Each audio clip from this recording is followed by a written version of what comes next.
Save that, and then I'm going to set my start frame to 0, and I'm going to set my end frame to 30. Alright, so I'm ready to go there. I've got 30 frames.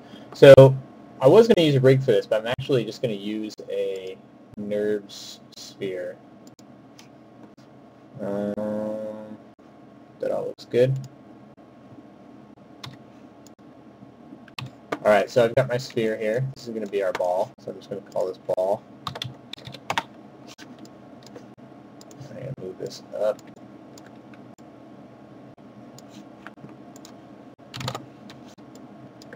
And I'm going to freeze this transformation so it's zeroed out. Alright, I'm also going to delete my history here.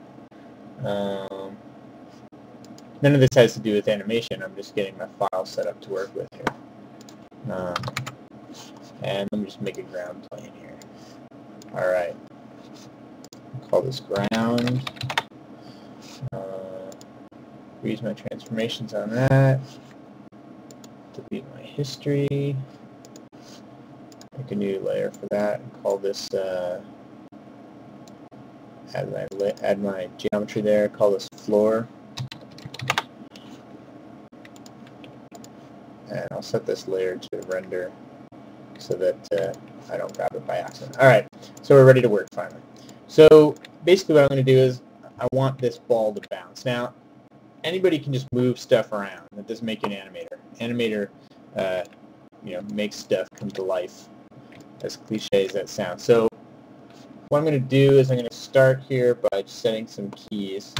That's where the ball's on the ground. I'm going to set a key at 0, a key at 15, and a key at 30.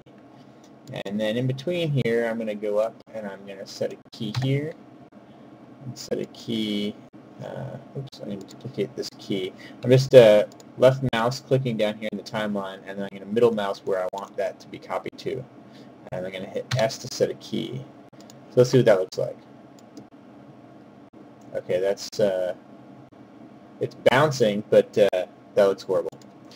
So, like I showed you before in the live action intro to this video, the ball hugs the top of the arc, but comes down really quick at the base. So I'm going to open up my graph editor here, and let's take a look at this. Now, if you're not a CG animator, or you've never done this before, this can be kind of intimidating.